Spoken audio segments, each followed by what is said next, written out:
Everybody, welcome to NDIA's first event on digital inclusion and AI.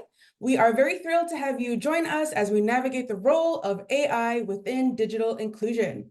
So before we start, we want to learn more about you and your use of AI. So we are going to launch a poll and give you a few seconds to answer that.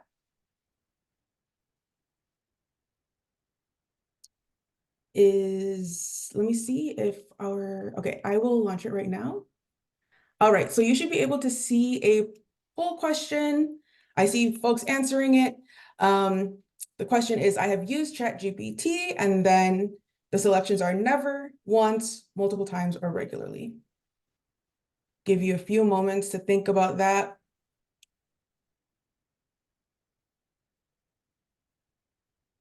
All right, and I will be closing the poll in 3, 2, 1. And I'm going to share the results. So it looks like a majority of us have used it multiple times. Super cool. And then regularly, and some folks have never used it or used it only a few times here and there. So that's really cool. That's great.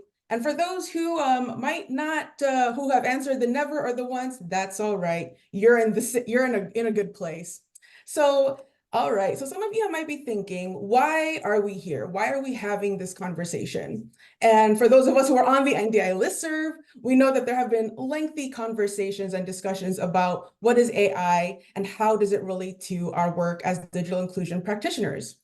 Even as digital inclusion practitioners, some of you might have already seen community members use AI or heard their fears about it. And as digital inclusion practitioners, we know that fear can be such a huge barrier in even just interacting with devices and going on the internet.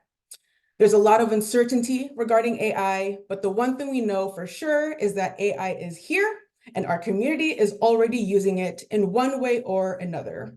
So it's important for us to build our understanding about AI so we can confidently teach and advocate for our community.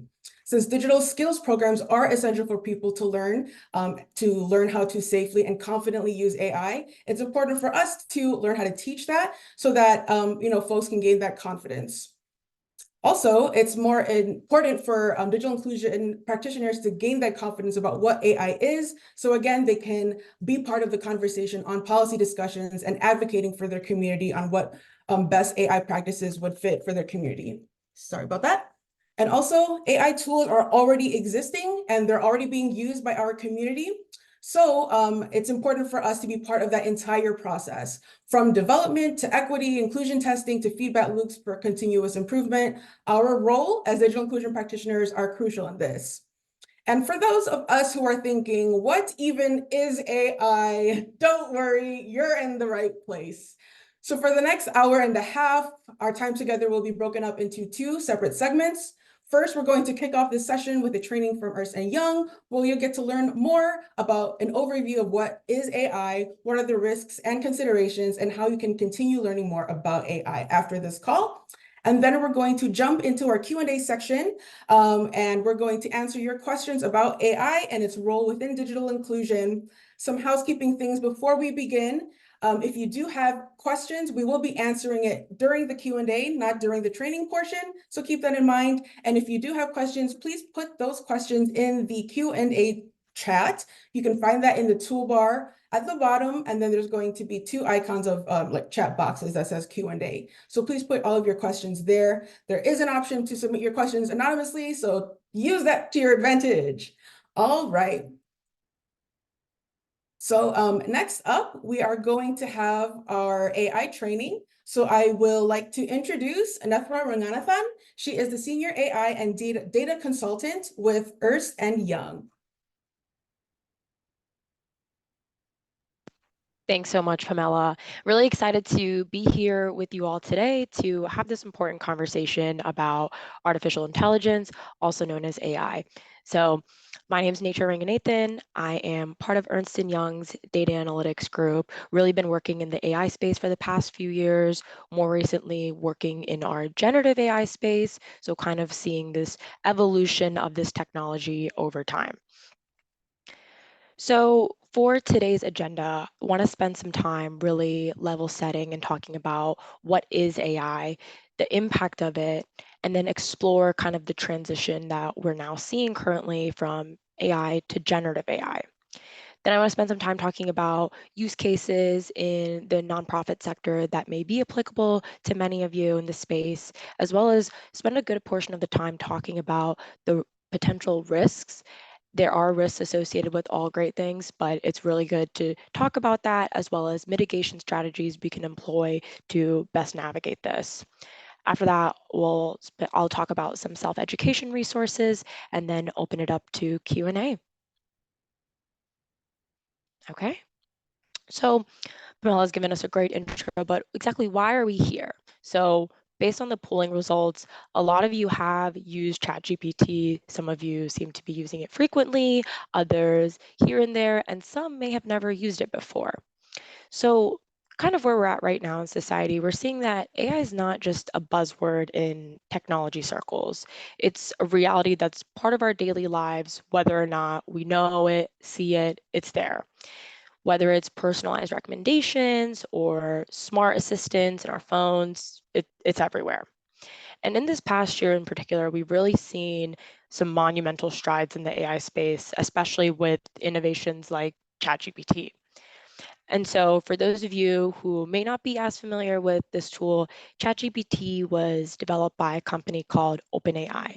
And OpenAI is an artificial intelligence research company that's looking to kind of make the usage of AI more regularized, more, open to all of us in the public.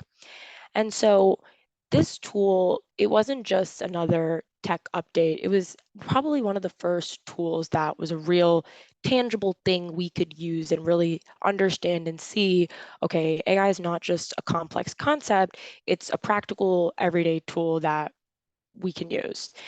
Its proficiency in understanding and generating human-like text, it's really kind of opened up a lot of our eyes, I know at least mine in particular, in terms of the immediate impact and potential that this technology has.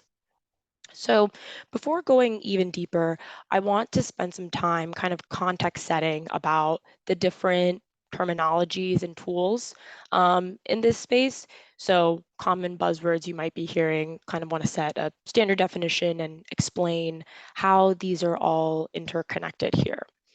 So AI, also known as artificial intelligence, is the branch of technology that is involved with equipping machines with the ability to perform tasks that previously required human intelligence. So think about things like understanding natural language text, recognizing patterns. Within AI, we see this subset called machine learning. So this is kind of the area where we don't have to necessarily write a bunch of rules for our AI tool to understand. If you run into this situation, this is what you're supposed to do. For these systems, we feed them a bunch of data to kind of learn and train. So think about, when you're learning a new skill, you might be reading new articles to kind of teach yourself about, okay, how does this work? How do I think about this? So then when I actually execute, I'm able to do it in an effective and efficient manner. That's the best way to think about machine learning, where it's not just. I'll turn this off. Okay. It's not just, it's just we're training these systems to learn from the data, identify patterns, and make decisions to varying levels of accuracy that we're aiming to improve over time. Then we jump into this area of generative AI. And what makes this AI generative is that these tools are able to create new forms of media, whether it's text, images, video. It's not only the ability for the system to identify and learn, it also is now able to generate based on its understanding and learning. So within the space of generative AI, we see various types of tools, different models that can intake text. Those are referenced as large language models as they have been specifically instructed to deal with text data, versus there's other sorts of models referenced as multimodal models that can deal with getting an input of text and generating images. So in this space, there is a lot of different terms that are thrown around, but hopefully this sets some context for everyone now. Now, if we kind of jump into, so how does this affect us day to day? What are some examples that might be applicable to all of us that we can really relate to? So let's take Netflix. So like many of us watch TV, Netflix is one of the primary areas that, after work, you go turn on the TV, go to Netflix to see what show you want to watch, pick up a show that you've been watching earlier in the week. Underneath the shows that you're already watching are curated recommendations. And as you all probably noticed, these aren't just random recommendations. These are based on your viewing history, based on what other individuals like you who watch similar shows, may be in similar areas, may be of a similar demographic, have similar preferences. This is a model that Netflix has trained and developed to say, okay, for Natura, based on what I've already seen, how can I predict what is another show she might enjoy watching? This is just another level of how AI is integrated in the personalization and really giving users what they want to kind of maximize their overall experience. We also see Grammarly, for example. This goes beyond basic spell check, like when you're in Microsoft Word and you just see the red line. Grammarly also understands the context of the information that you've been presented, the stylistic improvements you can make, offers tone, conciseness, overall communication, like effectiveness is what it's trying to bring towards the text that you're writing. And this really highlights AI's ability in the language processing space and how this can be applied to typical everyday writing tasks. The third example I really want to talk about here is Google search. So when you type in a question in Google, you often see a few 8 to 10 rows of potential questions you might be asking. This is curated based on prior search history, searches that you've put in through the system, depending on other searches that users in the area like you may also be looking for.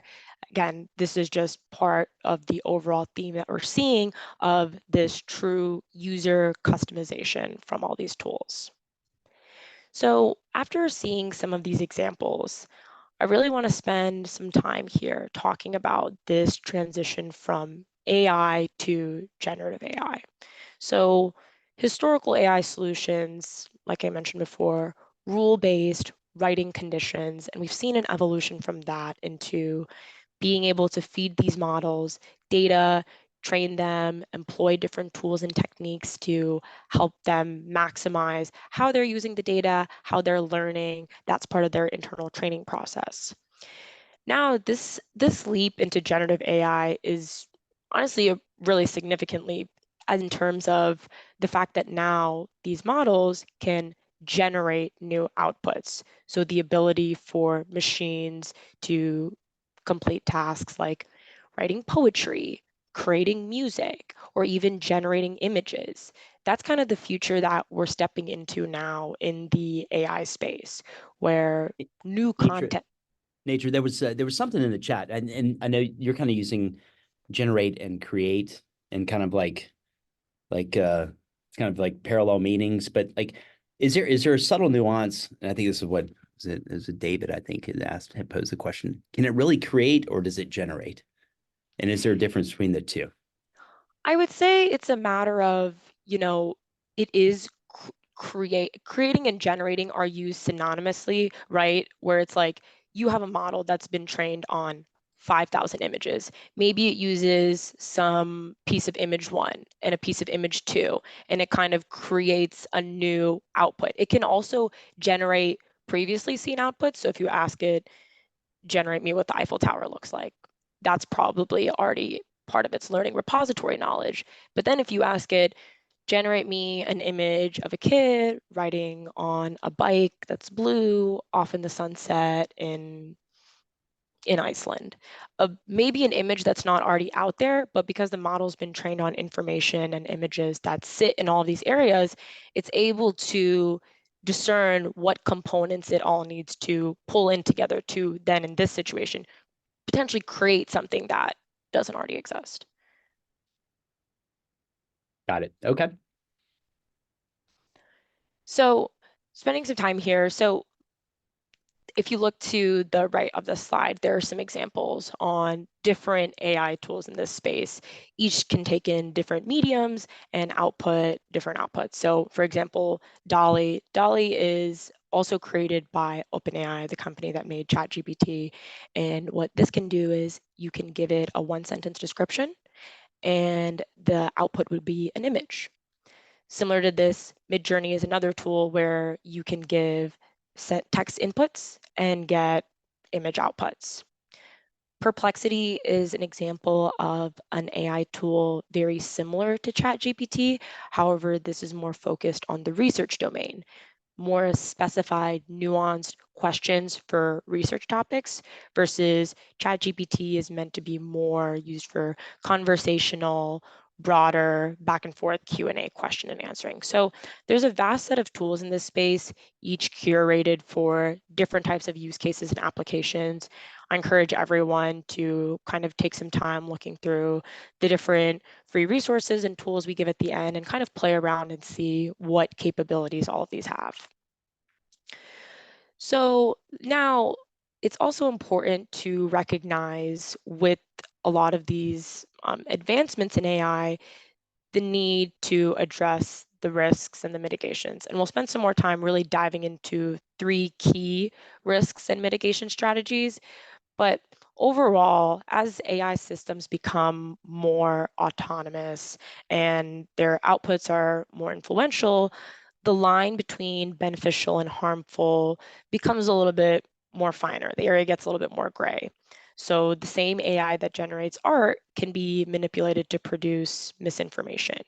So as we embrace generative AI, we also have to gear up to address the inherent risks that accompany such a powerful technology. So we'll spend some time really talking into those, but there are mitigation strategies that we can all employ to ensure our safety and best practices when using such technology. So jumping in now into some of the use cases that may be applicable for a lot of the folks here in this space and other sectors as well. So when you think about use cases, there are various applications in terms of generating text, summarizing text, having a chatbot. First one I want to talk about is conversational chatbots. So you can set up and use generative AI to have a chatbot curated on your own custom knowledge repository. So if I'm an organization that specializes in research in the environmental area, if I want to develop a chatbot that is only using the documents in my company related to specific environmental rules and policies that we're aiming to address and kind of focus our research efforts on, I can set up a chatbot that uses generative AI to state only use the documents provided in my knowledge repository to provide answers to questions users may have specific to my knowledge base here. In addition to into this use case, you can also have virtual assistants that support more live, real-time conversations on your website, if that is also of interest to you. There's the real-time as well as processing maybe Q&As. You could take a batch input of questions from users one day and then output the response over time as well. There's various ways you can treat the chatbot use case here. Then if we take article summarization, so organizations that deal with a lot of reports and research, generative AI can be super helpful, as some of you may have already tested this out, summarizing large documents, which then provides a more efficient and effective approach to comprehension. I know myself, I have had to read some research papers and they do get very lengthy and dense to go through. So having a way to help fast track your knowledge on, okay, what just came out in this report, maybe there's target areas I want to focus on. Having a tool like this allows you to expedite this process and maybe go through more content than you would typically be able to go through. Then we want to jump into kind of the event planning use case. So using past information, you can use generative AI to kind of create strategies and best approaches for how do I plan future events based on prior attendee feedback, and really try to curate more, whether it's your event description, having that be better, or the activities that you're involving individuals with during the event, using previous information to really improve that overall user experience. And then finally, grant writing. I know many of you in this space have to develop grants for various pursuits and areas in the space. So for these, you can help have generative AI help with the initial writing out thoughts. So I know a lot of us get writer's block initially. So sometimes it's helpful to kind of go back and forth, get some ideas flowing, think about, okay, maybe how can I phrase something a different way? How do I go about organizing my thoughts in an efficient and effective manner? Nice to have a tool that helps support you on the side with this. With all of these things, I've highlighted some risks here as well that are important to think about when it comes to generating information, summaries, and question answers. There is always the potential that the answer might be incorrect. The summary may introduce details that aren't accurately being captured, may be misportrayed. This is why it's always important to have a human in the loop. So as these technologies are evolving, we as people really need to make sure we're doing our due diligence of reviewing the outputs that we're getting from these tools, fact checking them. If it is something that is going through an official review, ensuring that we have additional references to back up the points that have been generated by the model. Just always good practices here. So now if we really jump into specific risks in this area. So if we want to talk about fairness and bias. So generative AI, these tools have been trained on data, and the data is the information that is already out there to the public. There is data out there that is biased, that contains stereotypes, that is misconstrued. The model, unfortunately, has been trained on this data as it's part out there in the vast scape of our data land. And so they inadvertently learn and may impose some of these biases or unfair, thoughts due to the information that it's been learned. So want to go through an example of kind of how this is and then talk about some mitigation strategies. So a scenario here, Mark uses an AI interview coaching app, Train Me AI, based on primarily Western culture training data of Train Me AI. It advises Mark to behave in ways in his East Asian culture could be seen as overconfident or brash. So because inherently more data being out there on Western culture, this may be kind of advising Mark in a way that may not be curated to his need. So how do we mitigate this? So as AI has progressed, we have governing bodies that are really pushing in more laws and regulations to manage this. So in this situation, there has been an act called the Algorithmic Accountability Act that's been passed. And this act essentially requires companies to conduct impact assessments for their AI systems, especially those involving decision making. So often regular audits are done on systems to kind of assess and evaluate, would a certain group of individuals using this tool be unfairly impacted? So by having these more regimented rules and regulations imposed, it forces accountability on all the organizations using the technology to ensure that their systems are indeed meeting these requirements. And maybe it involves training the model on more data that is inclusive of all groups that might be using the tool, and ensuring there is no inherent favoritism in this situation. Then we jump into privacy. So something that I think is often overlooked is using these tools for high risk use cases that involve private confidential information. So if we take the example of ChatGPT, when you ask ChatGPT questions and you put in information about yourself, this is stored in a backlog. Whether or not how often it's being used, that's not evidently made public to us, but there is a backlog of information that, as users, you have put into the system. So you want to make sure that the information you're inputting is information you would want out in society. So if it's sensitive or personal information, whether it could potentially be a violation of your company policy to be putting company confidential data into ChatGPT, this is something to be super aware about and thoughtful on what information you're inputting. So if we take the example here, Sarah's applying a job.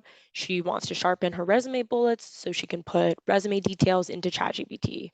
She includes not only her accomplishments, but at each prior job, her full legal name, address, phone number, and social security number. So this inherently does pose a risk to Sarah herself, as you don't want to put your social security number in. You don't want to put your personal address and those details into a publicly tool like ChatGPT. So it's important to make sure that the information we're putting out there is indeed information we should be sharing with such a tool. Then we talk into the last piece here, misinformation in limited context. And this is a risk that the best mitigation strategy here is keeping a human in the loop with these systems. It's so, so important to always make sure you have a continuous loop of reviewing, human review of model outputs. So it's great that these tools can help us, understand new topics, provide us research input, improve our overall knowledge of various topics. But it's also important to note that they could potentially provide us wrong information. So for those of you who have used ChatGPT before, you may or may not have seen there are situations where you may ask it a question and the answer you get back is wrong, but the model states this with full accuracy. You could ask it, who won the Olympics in 2020? And see what the outputs it gives in terms of across all the countries, who won across various sports. And it could just give you random names. And you may not know this because you don't already know the answer to the question. And so these models inherently won't tell you whether or not they're right or wrong. So it's really important to take the output with a little bit of grain of salt, do your due diligence on research, ensuring that the answer is correct, and always fact check. Always, always fact check.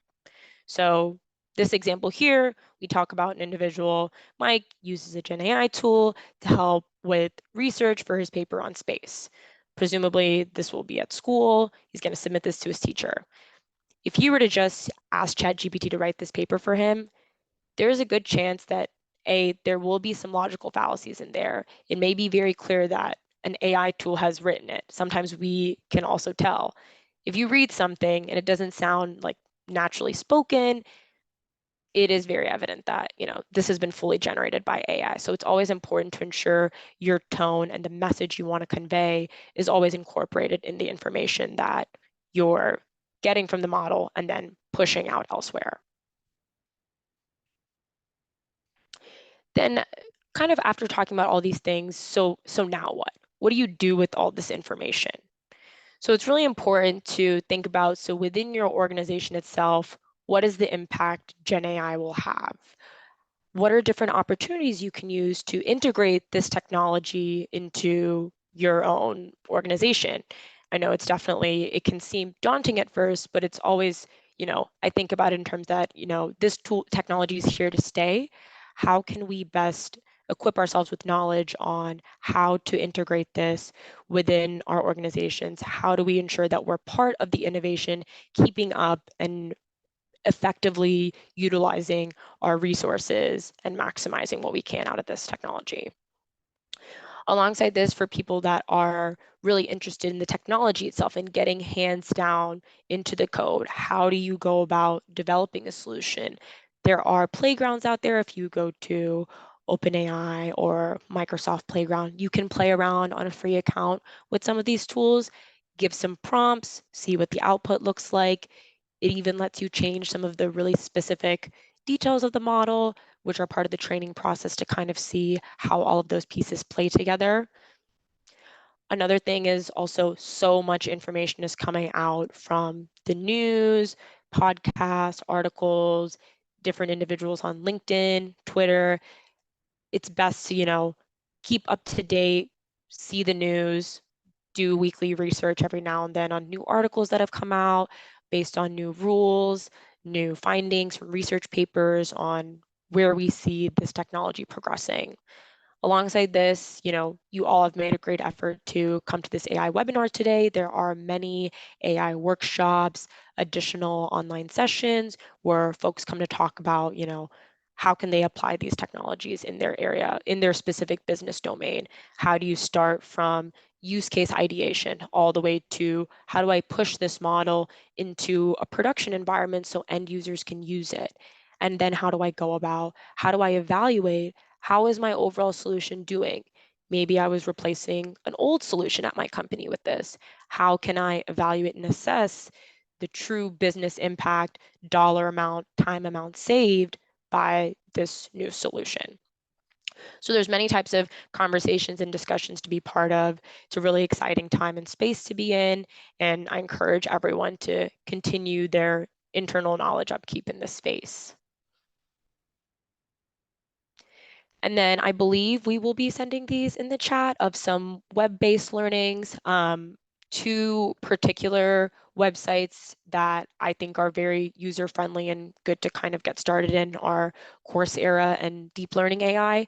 So Deep Learning AI is a AI company that really focuses on upskilling individuals in the space, different learnings ranging from just what's responsible AI to trying out some test lines of code. There's a broad range of trainings out there and they're all free. Coursera, similarly, some of you might be more familiar with this tool, but online education platform, they do have a separate section for AI and artificial intelligence, as well as specific just to Gen AI. Some podcasts we've also linked here of ongoing AI focused podcasts. They usually often are good places. I have probably the first one I listen to at least once a month, try to keep up with everything that's happened in the month in the space, and then news and magazines as well we've dropped in. So that is the end of the presentation. I really appreciate everyone holding on to their questions until this portion of the discussion, and I will open it up to the floor. Angela, if you have anything. Awesome. Thank That you was so much. amazing. Thank you, Nature. We really appreciate you doing this for us. Our community is very much in learning mode. The conversation in the chat has been fabulous. In particular, Anna shared about curriculum that she has created. Anna, would you jump in and just tell us a bit about the course that you have created to help people learn about AI? I know, I totally put you on the spot. I gave you no advance notice.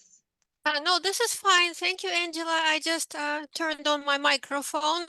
I work at Two Life Communities. I manage resident technology program, and we have over 800 seniors who are members of this program. And I have taught a curriculum of courses on how to use various AI tools, including, of course, ChatGPT.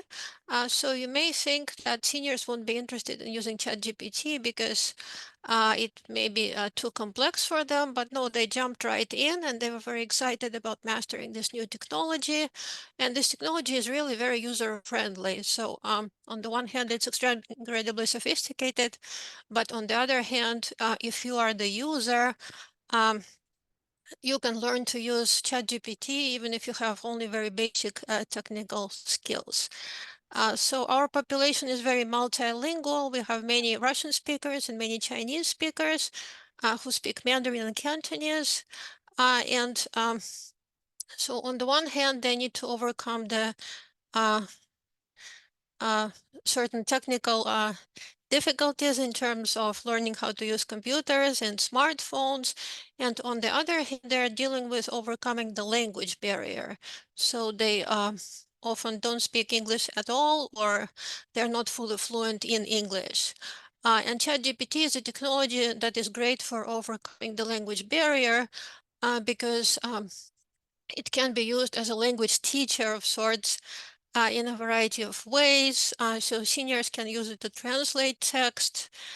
Text can be read out loud by the system at various speeds. The system can read it slowly or it can read it faster. And seniors are able to also communicate in writing by using ChatGPT, even if they don't speak any English. So it can translate an email written in a foreign language. The senior may write an outline of an email in their native language, and ChatGPT will translate it into English. A senior may write an email in their native language and then ask the system to serve as a language teacher of sorts and correct the grammar and the style in their writing and comment on the corrections. So we have really delved into using ChatGPT as a language teacher add to life. So I That's can talk amazing. more, Thank but I you. would like to give everyone else to have a chance. Thank you.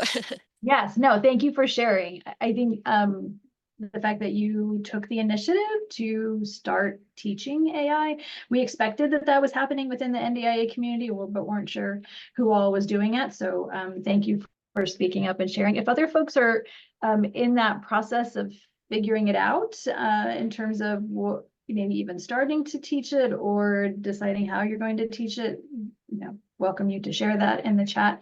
Nature, one of the questions that we have in the Q&A is that Rachel is concerned that it seems a little dangerous to claim that someone can tell when generative AI is being used, that this is shown to have an inequitable impact, especially on people whose primary language is not English. So she wants to know if you could speak a bit to AI detectors and the potential harm of AI detector tools. Yeah, no, definitely. I think, thanks for your question, Rachel. I also may have an inherent bias because I work in this space like day in and day out, hands in the weeds, and have seen ChatGPT text versus, someone else writing text. And I think it is important to kind of monitor how these tools work. So some of these AI detection tools, I'll give a personal example. My younger brother's in high school. And so we know like everyone in high school now seems to think ChatGPT can do their homework for them. So he uses it every now and then, but had a research paper he had to write for school and wrote it on its own, and it was put through an AI plagiarism detector, and it came out saying 75%. And he comes to me and he was like, I promise you I didn't use it, and shows me his Word document history that goes line by line that shows over the course of 2 weeks, he did actually write this paper word for word. And so it is these systems, AI detectors, right? Like they're not perfect. You could put in text that you or me write and it would flag as 99%. There can also be situations where someone uses it and it shows as 35%. There is no perfect science yet in terms of, how can we tell this? I think that's why as, more rules and regulations get passed at a government level, at a state level, and federal level, this will be controlled better.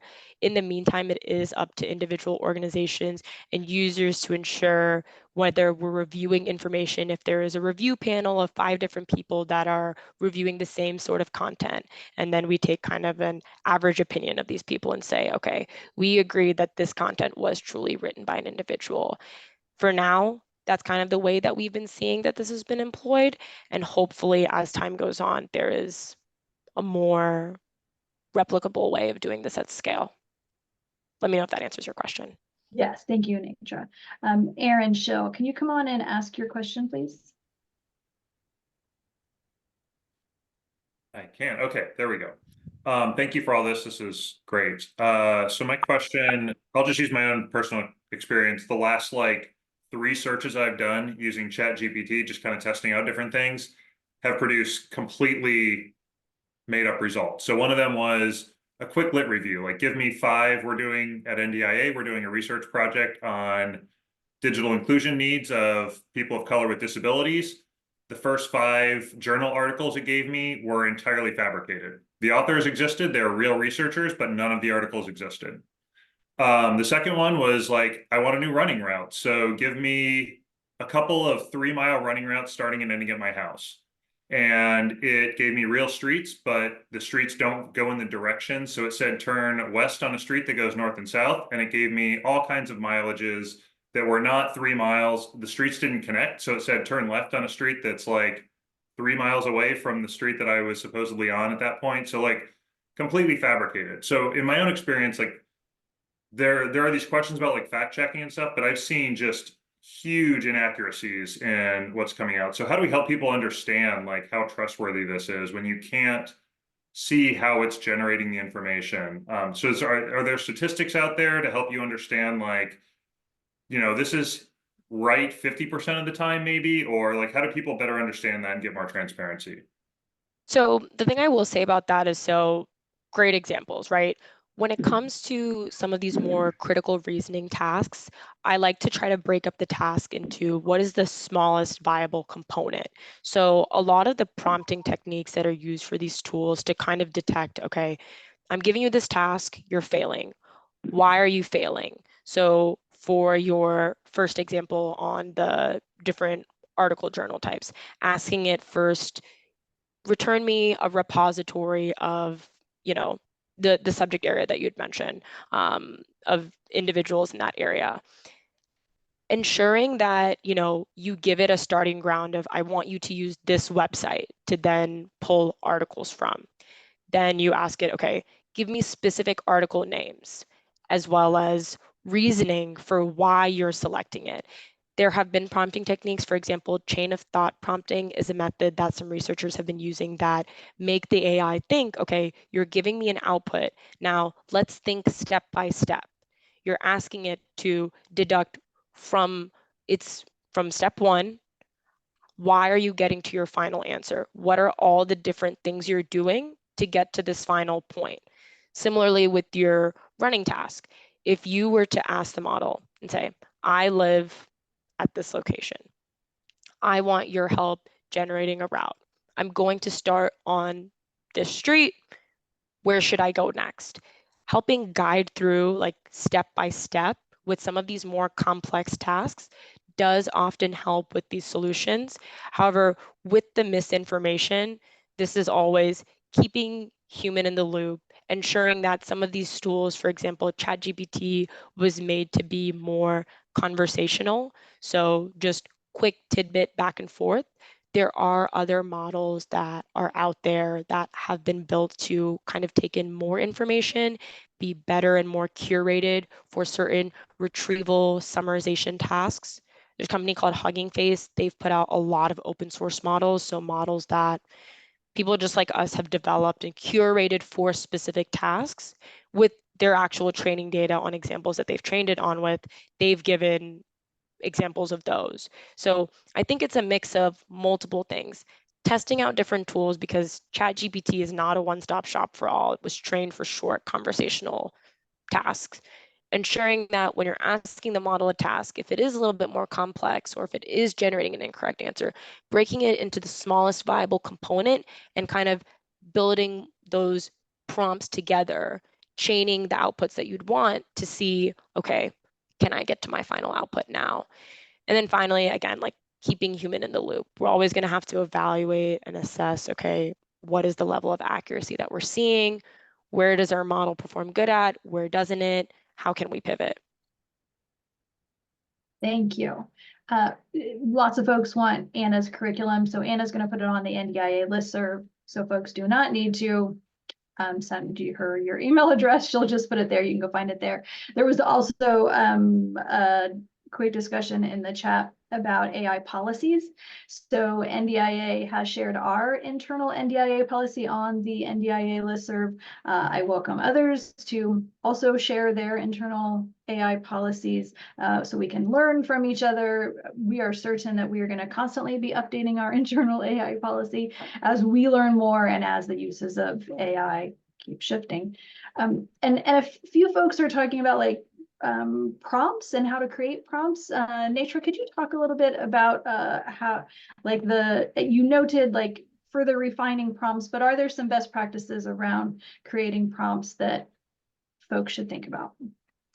Yeah, so I would say when you're writing a prompt, right, you want it to be clear, you want it to be concise, and you want to iteratively refine and test out different options.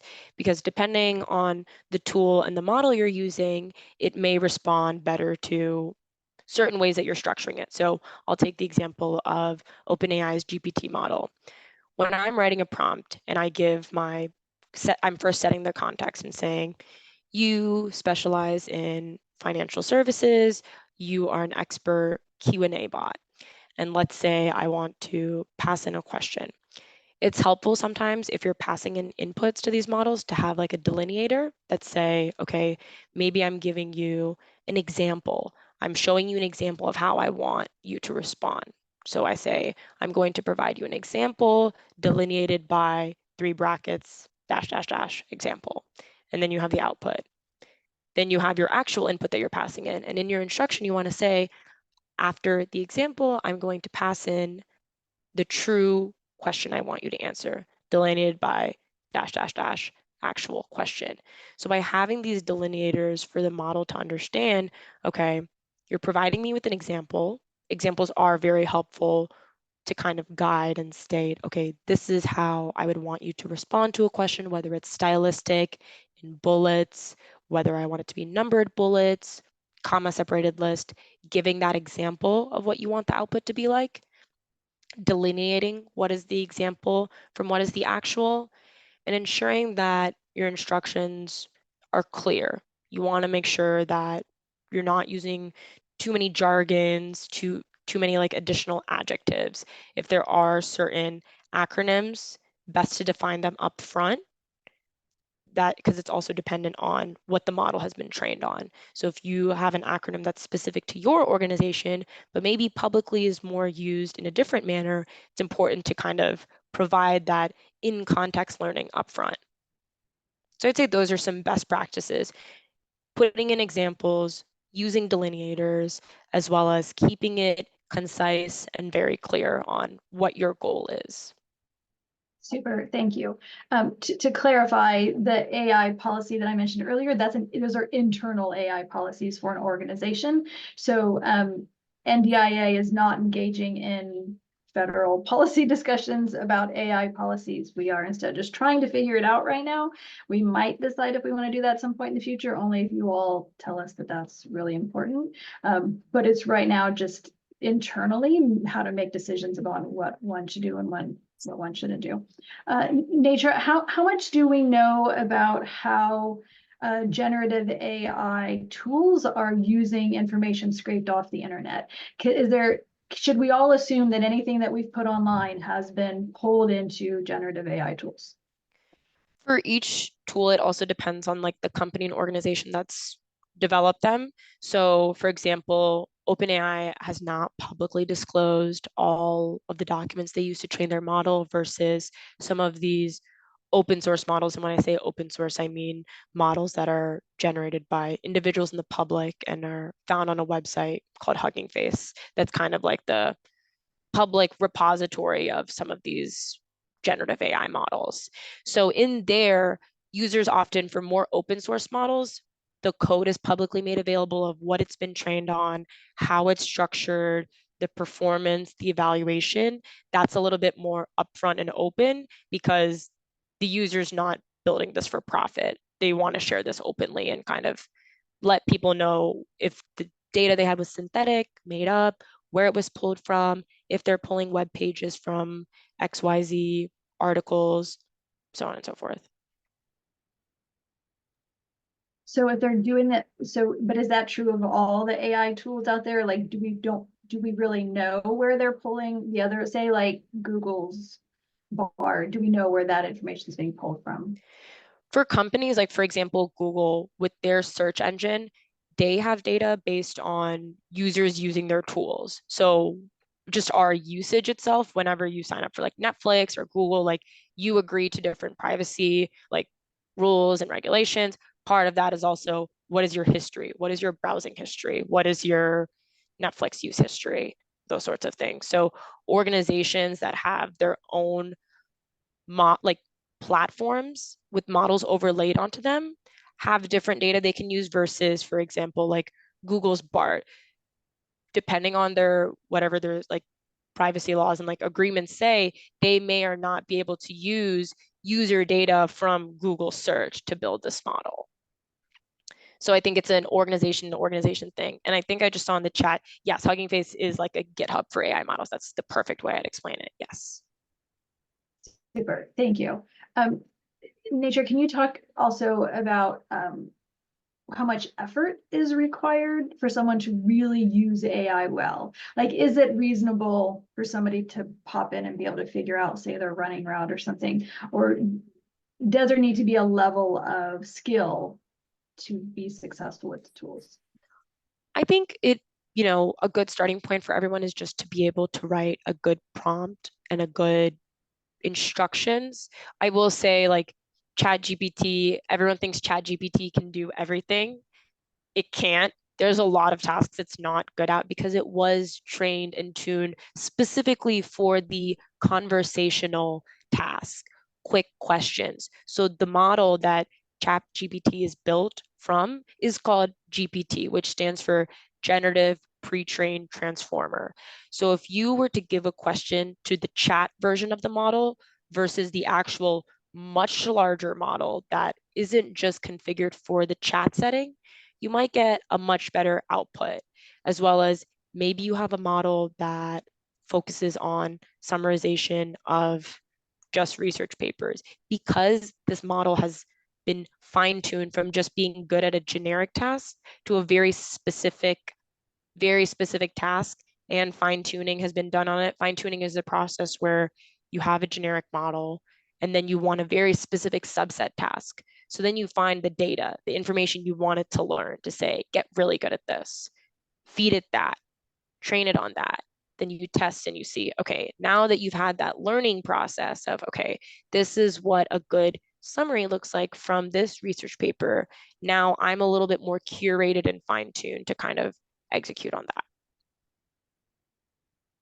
So Nature, to that point, there's one of the questions in the Q&A is, how do you find the right tool? So have you come across anyone saying, use this AI tool for this, use this AI tool for this? Like, I came across by accident one that is, I just saw it in my LinkedIn feed, that is a nonprofit HR kind of AI tool. And I was like, oh, this looks sweet. And they promised to always have citations for where they got their information from. And I was like, oh, even better.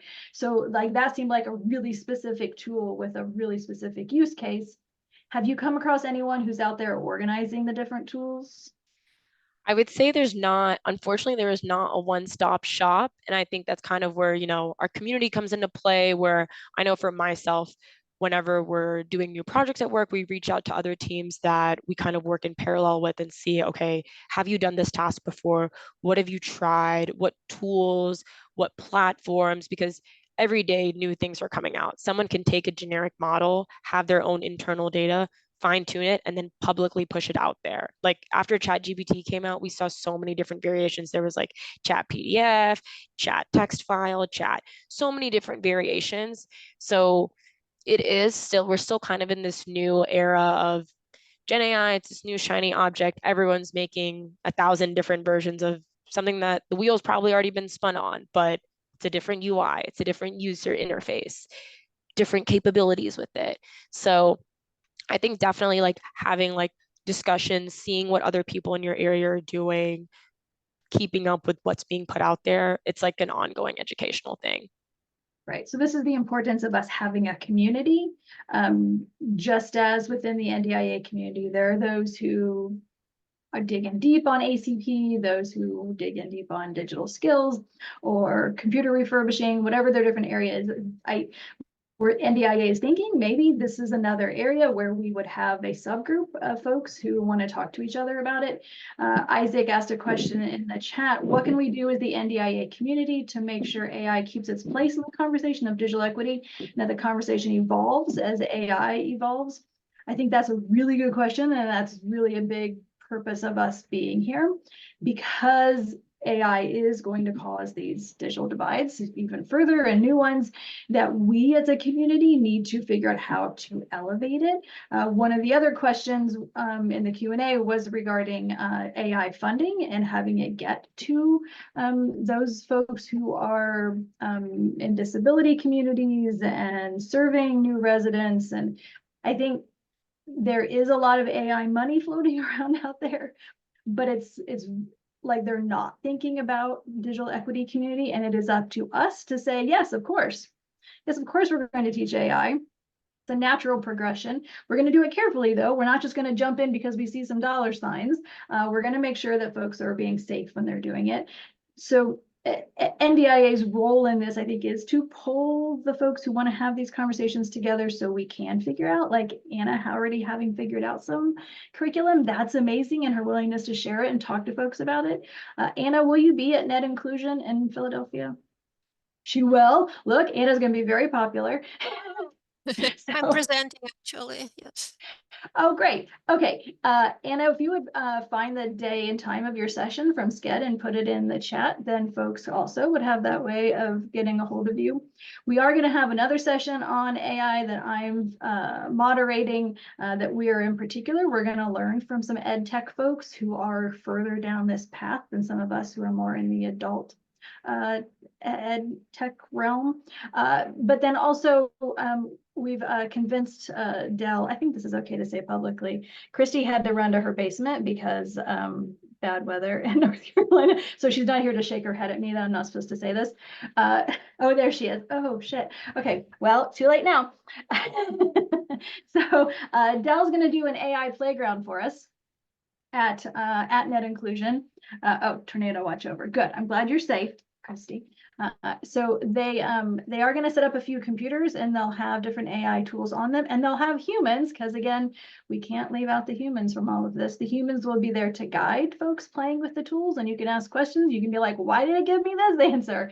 That's not right. Like, you could ask it things where you know the answer and see what happens, or ask it something that is more in the create something that is unknown realm and see what happens there. But then there will be somebody to discuss it with, which I think all of us learn better, right, when we have those people to have that discussion with. Okay, I just talked at you all quite a bit. We have a few more minutes left. I have a question. Specific questions. Yes, who's talking to us? This is Jim Mitchell. Hi, Jim. How are you? Good. I'm somewhere on a train in New Jersey right now, headed back to Louisiana. But this discussion, kind of goes back to all the training stuff, right? So if all you have is a hammer, everything looks like a nail. If you listen to, a certain type of radio or media, that's all you know, right? So it's all about this training that you do your AI training on. And I'm wondering if we're getting to a place where it's going to be like a right to know thing. If you're using AI, you need to know what trained that AI. If you go back 120 years, people were putting all kinds of junk into food and drinks and things, and they passed laws that said, you have to tell what the ingredients are. So I'm just wondering if we're kind of going to have to move in that direction with AI. This is a great question.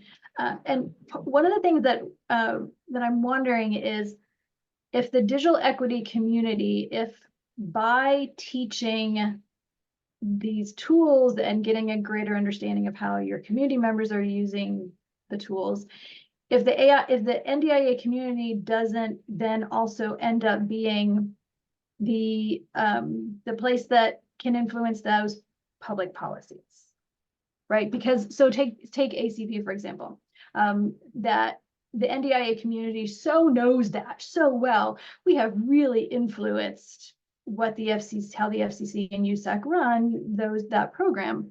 So if the same ends up being true, that you are doing this with you are running these programs, and Anna's a great example.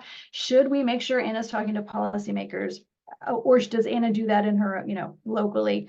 I think this seems logical, that you all will end up knowing things that need to be understood by policymakers, because otherwise they're only going to get their information from the tech field. I mean, we love nature, but we should make sure they hear from people who are also not nature. You know, I like to remind people that, you know, statistics have been around for a long time. Those are all just models, right? And we train statistics models on some data, and then we use them to predict something else. And I think we just need to keep in mind that just because we got statistics, we didn't get better decisions. And we need to be careful about the same thing with AI. Absolutely. Okay, so we are at an hour, and we've had some folks had to jump off. So last comments in the chat, and we have Anna putting her session in there so that folks can make sure they catch up with Anna. And thank you all for joining us. Thank you, everyone. I just dropped my LinkedIn in this chat as well. Feel free to reach out if you have any follow-up questions, or if you're really interested in how to set this up in your organization, feel free to reach out to me. Happy to be a resource.